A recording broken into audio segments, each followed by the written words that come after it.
Ignition sequence start. 6, 5, 4, 3, 2, 1, 0.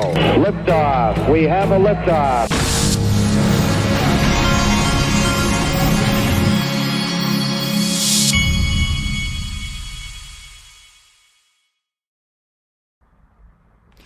Hey everybody, this is the Digital Asset Investor, and check this out from John Deaton. Proud to be the first to announce we've obtained the certified signatures to qualify for the ballot to represent the Commonwealth of Massachusetts in the United States. Thank you to all of our volunteers and supporters who made this happen. Together, Massachusetts voters will retire Elizabeth Warren. I love John's optimism on this thing. And take back our seat. People are tired of Washington corruption, the failure to secure the southern border, and crippling inflation. Time for change. Can't disagree with that. And we need to get rid of Operation Choke Point 2.0 led by Elizabeth Warren. Everything that's going on is basically being headed up by one communist that was a Harvard professor. That's pretty depressing for the United States of America. Sick. All right. Many people, you saw that Roger Ver is being gone after for tax evasion from the DOJ. And here's some history on Roger Ver that you may not remember or know. I was never a Bitcoin maximalist. I was never a Bitcoin Cash maximalist. I put up the seed money to start Zcoin, the second round of Zcash. I'm literally like the co-founder of Ripple. Like a lot of people don't know that. Like I was literally the second person ever involved in Ripple there as well. Of course, Bitcoin Cash. More recently, I'm getting more and more excited about the privacy tokens that I keep mentioning with Zano.org. And yeah, I think those are the main things. And then man, AI is just about to change the whole world there too. You know, AI is not going to be opening a bank account. AI is not going to be passing any KYC checks. It's going to be using crypto to pay other AIs and going to pay humans to do its bidding. And like us humans are going to be paying AI with crypto. So like, it's not the legacy system. It's crypto that AI is going to be using its money. And so that's really interesting, exciting to me as well. And who knows, maybe AI will set up the next Silk Road competitor, and then who the prosecutor is going to prosecute at that point. That'll be pretty interesting as well.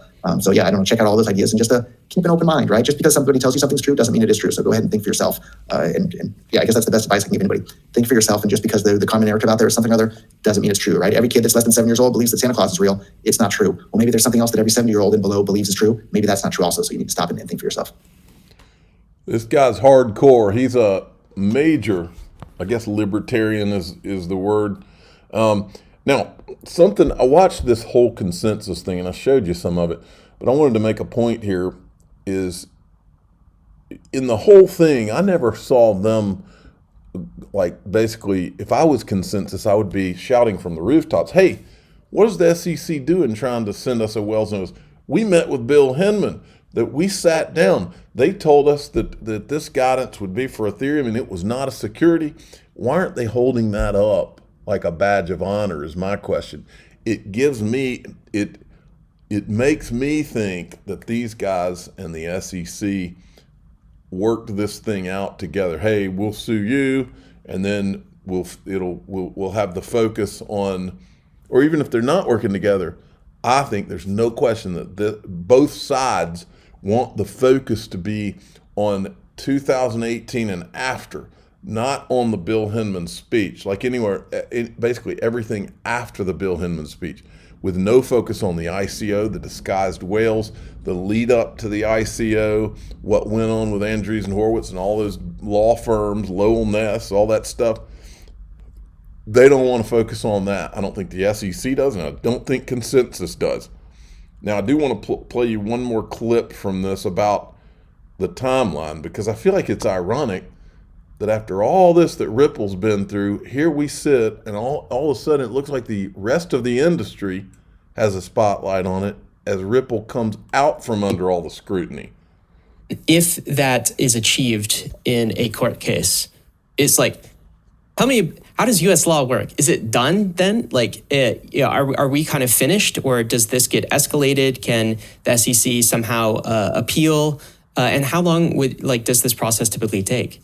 Parties can always appeal, and we can always hope that it will be finished in the sense of, just like we said when we saw the Fela opinion about Coinbase wallet feature, we said, hey, they've been investigating us about the very same thing that they just lost on. It's done.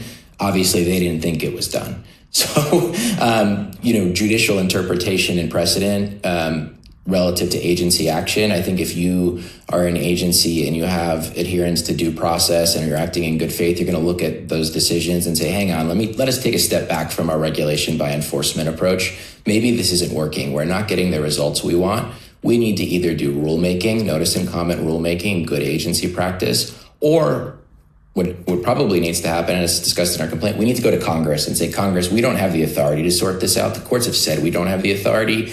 We think there needs to be some regulation. And let me be very clear, consensus is not anti-regulation. We think there's lots of room for good regulation to help improve the crypto space. But that's for Congress to sort out at this point, not for one agency to declare itself police of the open source internet and regulate the entire stack. So how does the process unfold?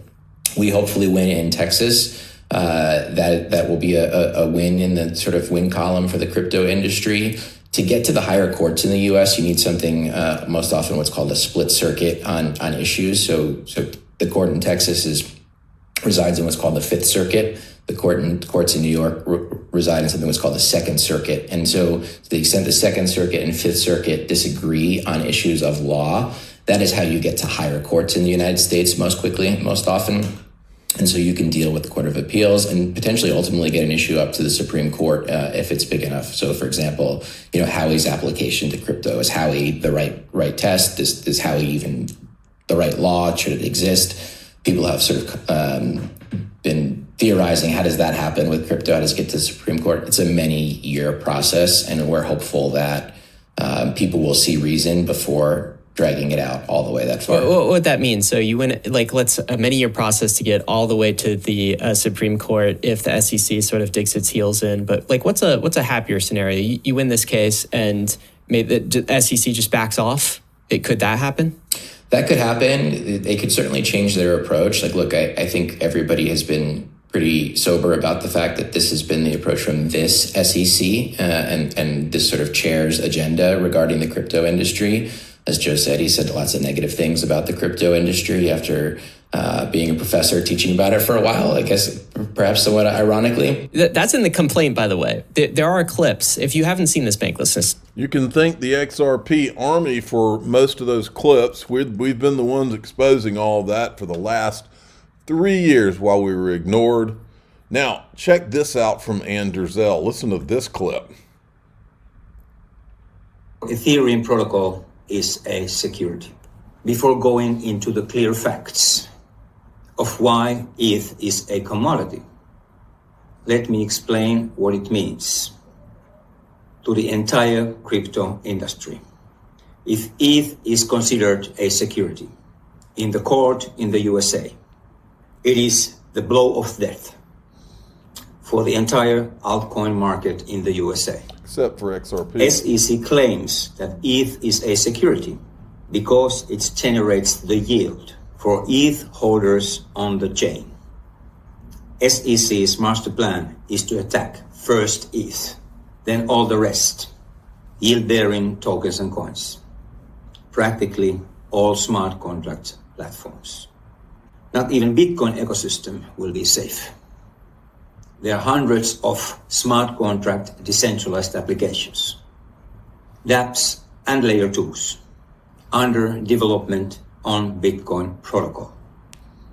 All of them will be attacked by the SEC. As the ETH futures...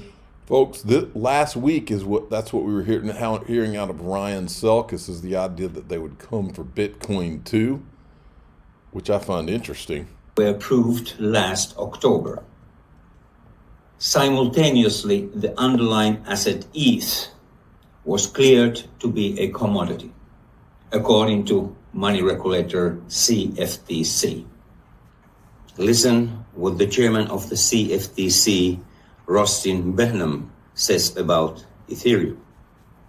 Is it a commodity or is it a security? Made the argument that Ether is a commodity. It's been listed on CFTC exchanges for quite some time. And for that reason, it creates a very direct jurisdictional hook for us to police, obviously, the derivatives market, but also the underlying market as well. So there's no doubt in my mind, and having known this and been at the commission when Ether futures were listed, that both the exchange and the commission thought very deeply and thoughtfully about what is the product and does it fall within the regime, the commodity regime or the security regime. We would not have allowed the product, in this case, the Ether futures product, to be. All right. We know exactly what you guys all did. Okay. Now, check this out. This is from ITM Trading. I think it's absolutely inescapable that to the extent that we build up more US dollar obligations, the only way we finance our way out of it is to devalue the US dollar. And we're not devaluing the US dollar against other currencies because they're doing the same thing. I don't know the quantum, but I do remember in the decade of the 70s, pardon me, that if you go from 1970 to 1980, the constant purchasing power of the US dollar declined by 80%. And I suspect that that's what's going to happen to the holders of US dollar denominated savings products in the next 10 or 15 years. All right. And then Lynette Zhang was on with George Gammon talking about the Great Reset. And they were, and remember, Lynette Zhang is going to be here at XRP Las Vegas. Here's a clip I wanted you to hear from her. Really interesting is, while we keep hearing about deglobalization, and I was there at the start of globalization, and that was all the conversation back in the 80s was globalization, right?